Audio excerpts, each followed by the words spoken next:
Adenomyoz kasalligi haqida. Adenomyoz kasalligi endometrioz kasalligining bir turi hisoblanadi. Shu yerda aytib o'tishim kerak. Ayollar ko'radigan hayz nima o'zi? Nima uchun qon keladi, qayerdan qon keladi? Qiziq bo'lsa kerak bu holat. Endi Xudoyim shunaqa yaratgan ekan ayolning tanasini.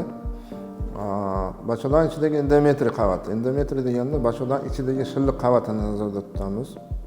Bu qavat o'sish xususiyatiga ega. Mana ayol hayz ko'rdi, bachodan ichi toza bo'ldi. Endometriy qavati shu gormonlarning ta'sirida o'sadi. Ma'lum bir davrgacha o'sib bordi hayz siklining birinchi yarmida. Undan keyingi davrda yetildi. Haftadan ham yumshoq chiroyli to'qima hosil bo'ladi. Maqsad ayol homilador bo'lsa, o'sha yerga tushgan homila yaxshi rivojlanishi uchun sharoit yaratildi.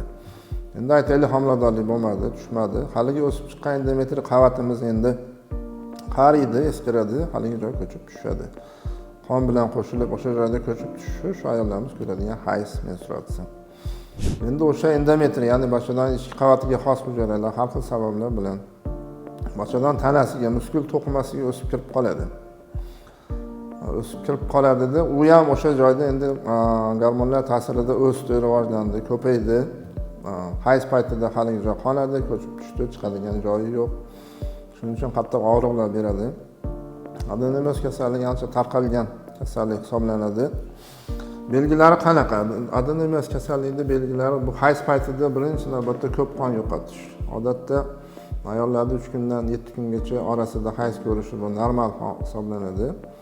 Hayzning cho'zilib ketishi 7 kun davomida oshiq.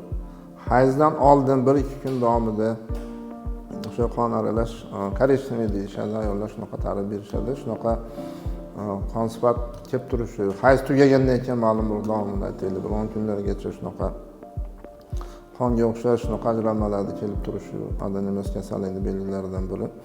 Vaqt o'tib, oydan yil o'tib borib o'sha hayz paytidagi og'riqlarda ketadigan qonning miqdorini oshib borishi, laqta qonlar kelishi, oqibatida ayolda qoni kamlik kasalligiga olib kelishi, behollik, charchash shu adenomyoz kasalligini belgilari hisoblanadi. Hayzdan boshqa paytda ham qorinning pastida, belda og'riqlar sezish. Faqat bemorlarimiz bir xil desa ko'pchilik neuropatologlarda bor, mana belidagi og'riqlarga davolanadi. Vaholanki bu og'riqlarga sabab bo'lyapti adenomyoz kasalligi. Bepushtlikka olib kelishi mumkin yosh ayollarda bu kasallik. Oldingi videolarda aytib o'tganmiz endometrioz kasalligi. Bepushtlik bilan aziyat chekayotgan ayollarda ikkitadan bitta holatida endometrioz kasalligi uchraydi. Adenomyoz ham shu endometrioz kasalligining bir turi hisoblanadi. Yana jinsiy yaqinlik paytida og'riqlarga sabab bo'lishi mumkin endometrioz kasalligi. Shu holatlar bilan kechadi. Kelib chiqishi masalasida nimalar sabab bo'ladi endometrioz kasalligining rivojlanishiga?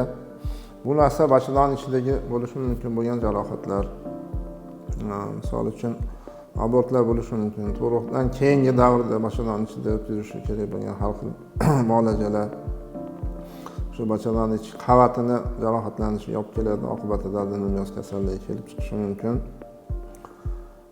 Gormonal buzilishlar, semizlik, noto'g'ri ovqatlanish ham adenomyoz kasalligining rivojlanishiga sabablari biri deb ko'rsatiladi. Noto'g'ri ovqatlanish deganda misol yog'li ovqatlar, qovurilgan, kapchon narsalar, tuzlamalarni ko'p iste'mol qilish, fast foodlarni ko'p iste'mol qilish.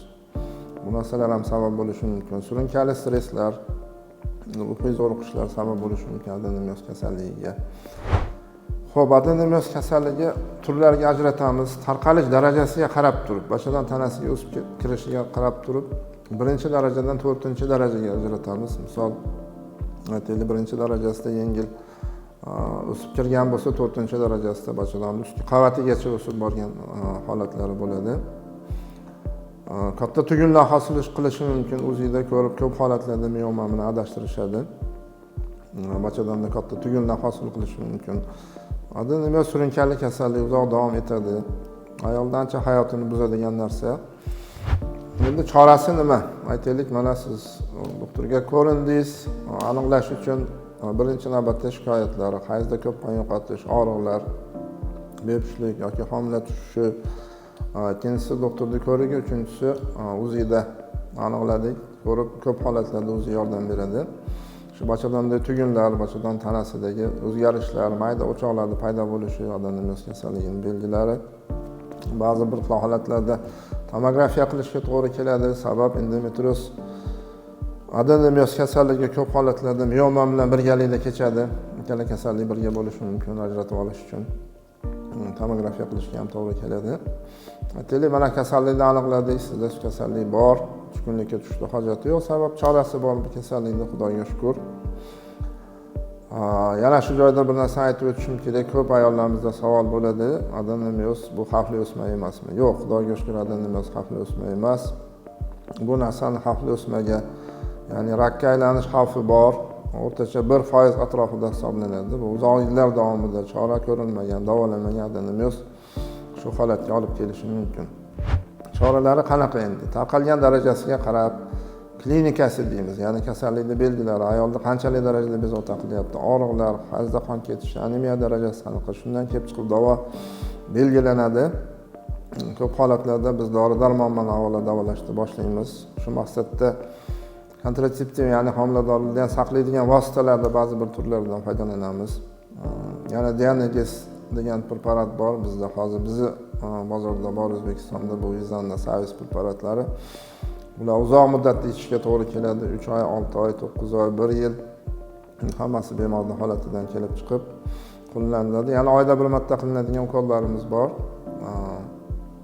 Shu gonadotropin gormoni, lizing gormoni analoglari hisoblanadi. Bular oyda bir marta qilinadi, vaqtinchalik klinik chaqiradigan sun'iy vaqtinchalik klinik, ya'ni hayzni to'xtatib turdi, shuning oqibatida boyagi endometrioz oqchoqlar orqaga qaytdi. Ba'zi bir xil holatlarda yallig'lanishlar bo'lsa, antibiotiklar bilan shamollashga qarshi vositalar ishlatamiz, og'riqsizlantiruvchi vositalar ishlatamiz. Anemiyani davolash kerak, bu haqida uni chorasini ko'riladi. Aytaylik, farzandlar tug'ib bo'lgan, boshqa kelajakda homiladorlikda tug'ruqni reja qilmagan, yoshlikdan o'tgan opalarda biz radikal chora taklif qilamiz. Bu ya'ni operatsiya usulida davolash. Bunda gistrektomiya, ya'ni bachadan tanasini olib tashlash operatsiyasi o'tkaziladi. Bu operatsiyani ikki xil turda o'tkazish mumkin. Birinchisi laparoskopik turda, bu haqida oldingi videolarda ko'p aytganmiz. Laparoskopiya bu kam jarohatli qorin devorini kesmasdan operatsiya qilish usuli, bir necha kichkina teshiklardan. Ikkinchi usulda bunda qorin devorini ochish bilan laparotomiya usulida holatda bachadan tanasini olib tashlash operatsiyasi o'tkaziladi. Ba'zi bir xil holatlarda bachadan aytaylik katta adenomatoz tugunlar hosil bo'ldi. Biz ko'rganimiz, misol uchun 8, 10, 12 santimetrgacha katta bo'lib borgan adenomatoz tugunlarda operatsiya qilganmiz. Ayol yosh yoki yoshi katta bo'lgan opalar ham lekin bachadan olib tashlashni xohlamadi, ya'ni organini saqlab qolmoqchi. Buni ham imkoni bor. Bu holatlarda ko'proq laparoskopik usulda o'sha adenomatoz tugunlar olib tashlanadi, bachadan tanasi saqlab qolinadi. Lekin faqat operatsiyadan keyin ma'lum muddatgacha o'sha adenomyozni chegaralaydigan dori-darmon shu vositalarni ichib yurish kerak, doktorning nazoratida bo'lish kerak har doim. Shu narsani esdan chiqarmaslik kerak. Demak, adenomyoz kasalligi ko'p tarqalgan kasallik, odamning hayotini juda buzadi, lekin Xudoga shukr chorasi bor. Vaqtida murojaat qilish kerak. Demak, hayzda og'riq bo'lyapti, aytaylik, yosh ayollarda ham, даже shunaqa holatlar bo'ladi, biz ko'ramiz. Turmushga chiqmagan qizlarda ham adenomyoz kasalligi, endometriozni boshqa turlarini kuzatishimiz mumkin.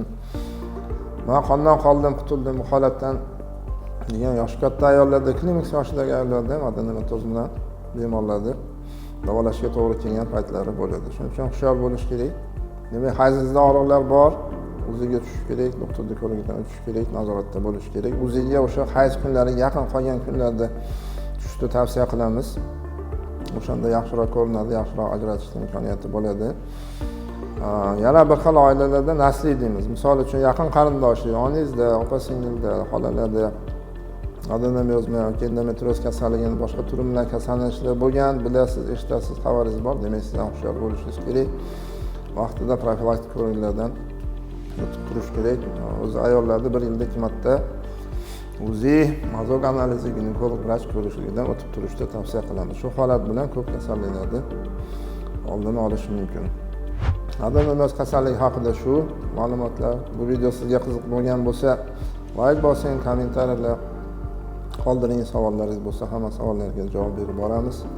Yana sizni qiziqtirgan temalar bo'lsa, kommentariyalarda yozing, ulardan yoritib beramiz.